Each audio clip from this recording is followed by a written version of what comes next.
and welcome back to the Kidmin Podcast. My name is Kenny Conley. I'm your host, and I'm so thankful and grateful to have you here for today's conversation. We're going to continue the conversation today of baby dedication. Just recently, we began a conversation about this event that so many churches have participated in for such a long time. Child dedication, baby dedication, whatever your church calls it. And what I would say over the last 15 to 20 years as a children's pastor and a family ministry pastor, I have seen churches doing the same thing they've been doing for decades. And for a lot of churches, participation in this exciting event has declined. It's become maybe less relevant, less popular. And in the last episode, we talked about maybe the need to reinvent baby dedication. And I'm a big fan of that. As I said in the last podcast, over the course of 20 years, I have torn down and rebuilt baby dedication probably a dozen times, continuing to tweak it and to make it as meaningful and relevant and helpful to families as it could possibly be. I think there's an opportunity from taking this from a momentary event on a stage in a church to a relational, conversational, transformational, momentum building experience for families and their friends, for the whole church, actually. So we just got started. I shared a little bit of my story about why I began the journey of reinventing baby dedication, and we just barely touched the surface. And so in today's episode and the next episode, I want to get more into the nitty gritty. So I'm going to call this episode Baby Dedication Reinvented. I'm going to paint a picture of what baby dedication could look like at your church. I'm going to describe a lot of the aspects of what baby dedication has looked like at the churches that I've led in the last 10 years. Now, listen, you don't have to do baby dedication the way that I'm suggesting, but I want to just kind of paint a picture for you so you can kind of see some of the components that I believe can make a really meaningful experience for your church and for families and for parents. And so, and for you, it might be that some of these components already exist, but maybe one's missing. Actually, I'm going to present to you three components that I believe are really important that should probably be present in your baby dedication. And for over the last 20 years, it hasn't been until the last 5 years that the third component, I brought it back in. And so, again, like I said, I've been on a learning journey of doing this as well. So this week, I want to kind of present, in this episode, I want to present what baby dedication could look like. This is what it generally looks like in the churches that I've led the last 10, 15 years. And then in our next episode, I want to kind of unpack the blueprint. This is how you do it. Okay. This episode, this is what it could look like. And then next episode, how you pull it off. Okay. So, I want to show you kind of what we're actually making. Because again, I don't think that baby dedication should just be this brief moment that happens in a 3-minute segment on stage. I think that this can not go from just being a moment at your church to a milestone. Okay. It's this literal milestone on the journey of a family who is, leaning into what it could look like to invest in the faith of the next generation. And this is maybe the first mile marker in the life of a child. Okay. It's not just a moment. It's a milestone. There's a process of getting to here and where it directs them from there on.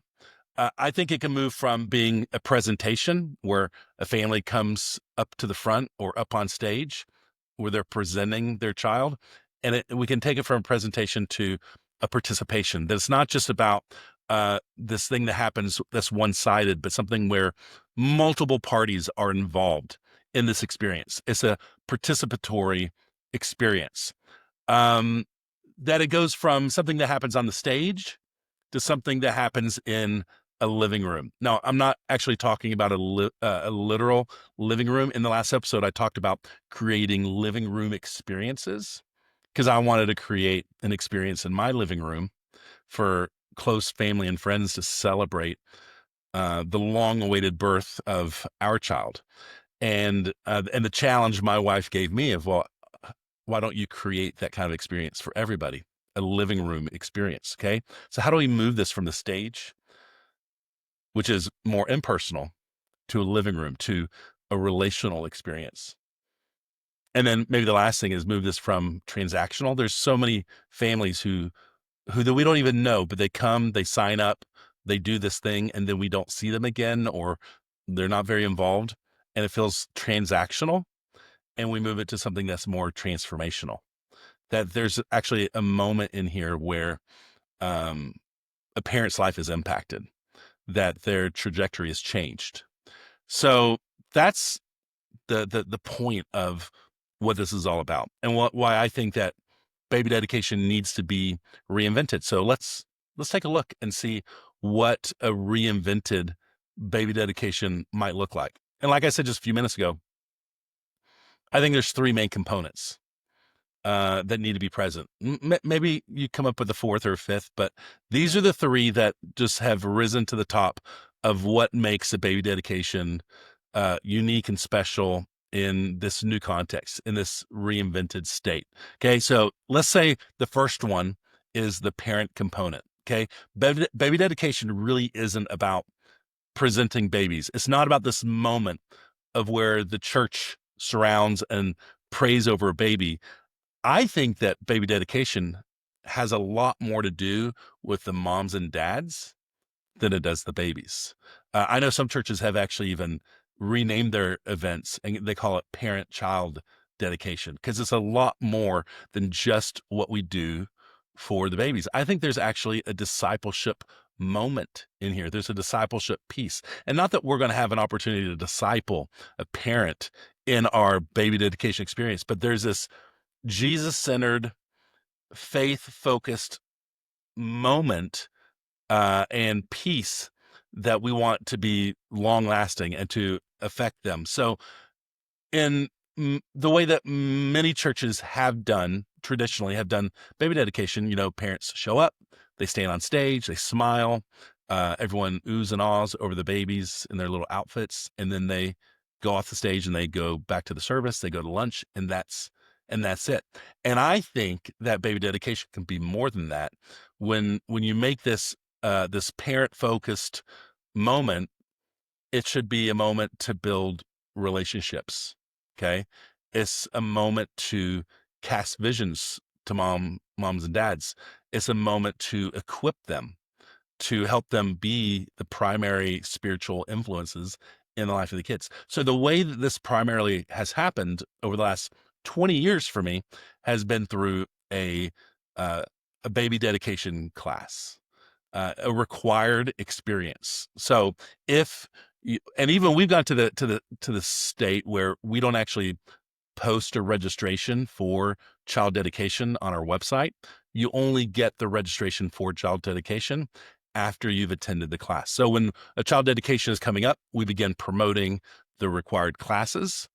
And then, and it's just usually one class. We just make multiple options available and they come to the class and that gives us the opportunity. And really, I say this is such an important piece of the process. Now, again, the baby dedication celebration, the experience is beautiful. It's mind blowing. It's tears. It's emotional. It's picture worthy, video worthy. But so we don't want to take away from that. But this class is powerful. Okay, it's powerful. It sets up, and I believe what we do in the class is what sets up what happens at the actual baby dedication, the baby dedication celebration. Like I said, it's a moment to build a relationship. It's an opportunity to build a relationship from the church perspective with that family. Sometimes these families are new to coming to the church. The fact that they're having a child might be one of the draws for why they're showing up in church all over again. And so this is an opportunity to reinvest in a relationship with a family who's maybe coming back to church, or they've been very lightly involved. And so this is an opportunity to build a relationship between the parents and the church. It's also an opportunity to build a relationship between that parent and other parents who are in the same stage of life. I remember 15 years ago, I used to do a survey at every one of our baby dedication classes asking which of the parents were in small groups.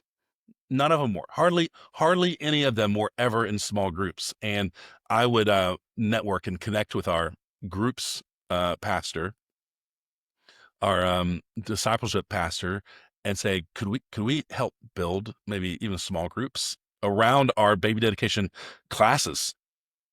Because these people, they're not in relationship at the church. And so it's just a great opportunity to connect relationally. Okay. It's a moment to cast vision. In this class, you've got an hour, you got 45 minutes to cast vision for what the faith of the next generation should look like. The responsibility the parent has to invest in their kids. The church wasn't designed to be the primary discipler of these kids. The moms and dads were. And you know what? Many moms and dads don't know that. Or maybe they know that, but they haven't owned up to that. They haven't taken the mantle of primary spiritual influencer for their kids. And so this class is a good reminder to do that. It's also a moment to equip our moms and dads. It's an opportunity to give them a resource, to give a training, to give some homework. And we give homework in our baby dedication class, something for them to do. It's easy, but it's something for them to do that's intentional, that begins the process of discipling their kid, preparing their kid for the moment of this um, child dedication, this really important celebration. And here's what I found too. In almost 30 years of working with parents and working with kids, there's something really unique and special about parents of babies.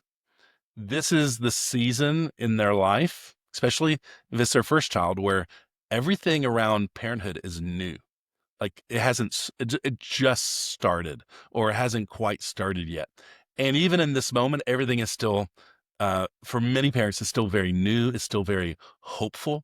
Like they've got this beautiful little perfect child who hasn't been corrupted yet, who hasn't been spoiled. Um, and it's like this very hopeful moment of I'm gonna help this little child become who they need to become. And so it's just this beautiful moment. Okay. And everything feels very hopeful. But at the same time, everything feels a little bit overwhelming. They're low on sleep and they're tired. They maybe don't feel equipped to be a parent. And so parents oftentimes they lean in. Many of them feel, you know, barely adequately prepared to raise this child physically and completely unprepared to lead their kid spiritually, to raise their kid spiritually.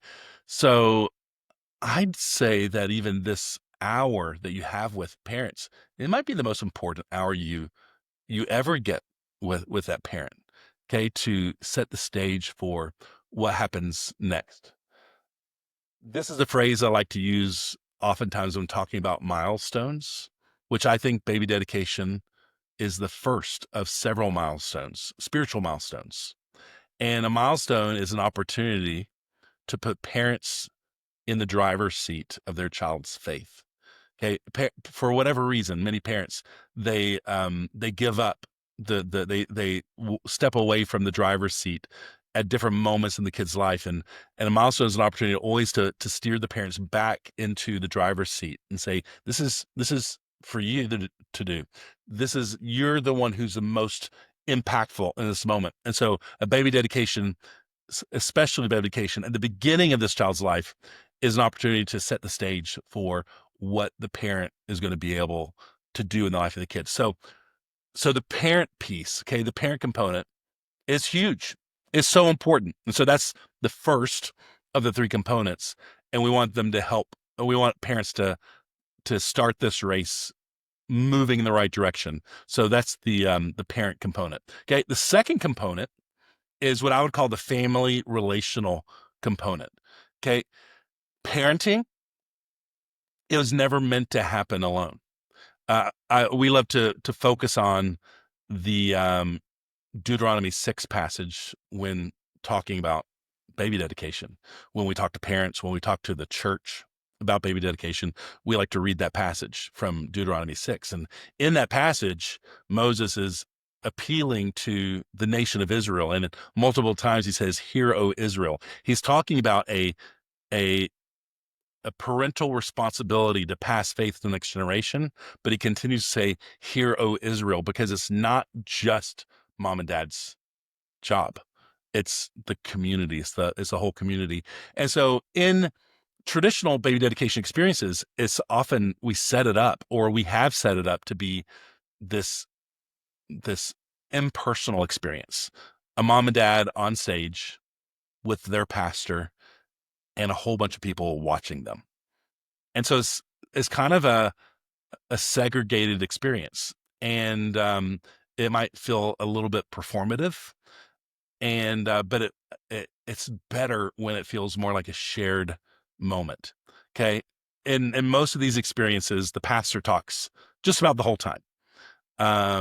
Parents don't say very much at all, if they say anything. And the rest of the family and friends, people in their life group, they just sit and watch. And that's kind of the way that we've designed baby dedication up until now. And I think there's an opportunity to flip that experience where the pastor or the spiritual leader, they're going to talk a little bit. They're going to set the stage for the baby dedication experience. But what if we gave parents an opportunity to talk about their hopes and their dreams for their child? What if we give parents an opportunity to talk about why they want to dedicate their kid? What's their motivation for dedicating their little boy or their little girl? What if we actually open up the door for grandparents and aunts and uncles, brothers and sisters, and friends in their life group accountability partners? What if we open the door for them to speak blessings, to challenge, to pray prayers over the moms and dads and these little ones? Doesn't that feel way more powerful? Doesn't it feel way more inclusive and experiential? And so this is the family relational component where we create this living room experience of what it would look like if baby dedication was happening in your living room, where everyone gets an opportunity to say something, where everybody's encouraged to say something. Most parents, they're never going to create this kind of moment on their own. So what if a baby dedication was our opportunity as ministry leaders to create that experience for them? Okay. This meaningful, beautiful relational experience where moms and dads who are filled with hope, a little bit overwhelmed, very tired, can experience the joy and beauty of love that comes from their community and from their church, to love on them and to bless them, to challenge them, to pray over their kids. Such a beautiful, beautiful picture of what this baby dedication moment could look like. I mean, it's kind of like thinking, you've heard this phrase, circles, not rows. It's, we were meant to be in circles and relationships with people that think conversations, not speeches. Okay. Our parents don't need to hear our wise words about their responsibility to raise kids. What parents need to hear are the words from their friends and their parents and their aunts and uncles, the patriarchs and matriarchs of their family, of how they want to bless them and speak over their little boy or girl. Think participation, not observation. Dedication isn't this experience to come observe. It's an experience to come and participate in. Okay. So we've got the parental component. We've got the family relational component. And third, we have the church participation component. Now, like I said before, for years, I got this part wrong. In order to create this living room experience, I didn't see how the Sunday morning experience was compatible with this relational baby dedication experience. So for 15 to 20 years, I moved baby dedication away from the weekend experience. I did baby dedications for season on Sunday afternoons. And then for most of the time, I did them on Saturday mornings. I did them when babies are more awake and they're pleasant and they're happy. But we got it away from the weekend. So we had plenty of time. We had 45 minutes to an hour to have the conversations we wanted to have, to spend time praying, to worship, to experience all the things that we wanted to experience with these kids and with these families. And and over the years, dedication continued to be this super meaningful moment, smiles and tears and hugs, and it's just this beautiful thing. And this was probably about 7 or 8 years ago. We were seeing, I was hosting a baby dedication in Gilbert, Arizona at my church, Mission Community Church. And we had so many people at this dedication. It was beautiful. It was spring. The weather was perfect. And I noticed how many family members and visitors were at our church, and they're walking around our facilities. It had this beautiful outdoor space, and people were looking around and looking at the buildings. And I felt this disconnect of like, man, there's all these people who many of them maybe don't even go to church, and they're experiencing this really beautiful moment at our church, but they're not at our church. They're experiencing an event at our church, but they're not getting to experience the best part of our church, of when services happen on the weekend. And and so I began to think about how can we bring these back together again? At the very least, of how do we communicate to our church what happened, and how do we invite people back to services the next day, or whatever it may be. And then where this really kind of came together for me was after Arizona. I spent several years as the kids pastor at Mariners Church.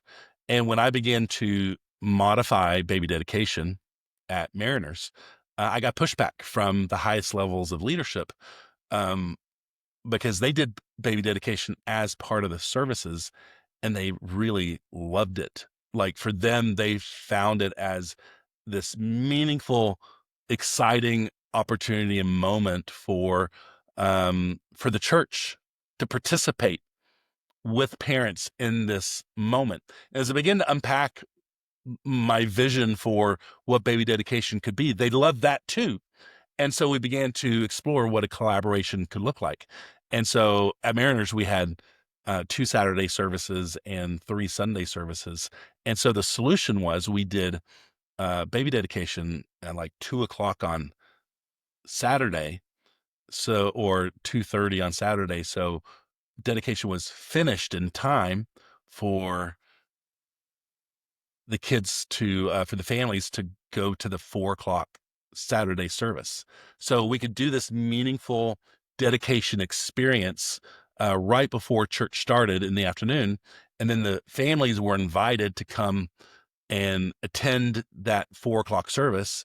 But then what we did is we created these video and images, and we'd have the picture of every child being dedicated. And so in our welcome of the service, we were able to put all the pictures of all the babies being dedicated that day on the screen. And we invited our church family to stand up and to stretch their hands out and pray over these little ones, and pray over their moms and dads. And we got to challenge the church to make a commitment to pray for these kids, to pray for these families, to support them, to serve them. And it was this beautiful blend of allowing the church. And I'm ashamed that I missed out for almost 15 years of where I separated dedication from the church piece. The church needs to be a part of this as well. Families need the church to know what's happening in their church, that there's new life in their church, and there's opportunity. So the church should celebrate these families. They should pray for these kids, and the church should actually feel ownership for the next generation. This is an opportunity to invite your church to lean in, to not just, occasionally pray and greet these kids, but to maybe to sign up and serve, to become a small group leader or mentor for some of these kids. And parents need to know that they aren't doing this alone, that they're part of a church that believes in them and that is praying for them, that's supporting them. And so these are the three components: the parental component, the relational component, the church component.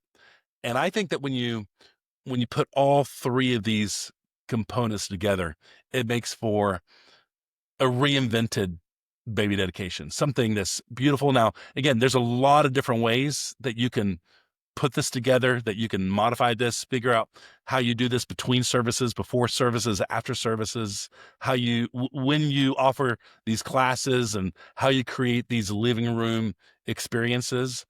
But this is the point of reinventing baby dedication. What does baby dedication look like now at your church? And reinvent it, modify it, add something, take something away. And it's probably not necessary to blow everything up, but it might just be finding what's missing and making that modification and adding back what needs to be there to create this meaningful, beautiful experience for the parents and families of your church. So this is what baby dedication reinvented looks like at your church. I hope this conversation has been helpful. I hope that it maybe painted a picture of what this could look like at your church. Join me in the next episode as we actually dig into the how.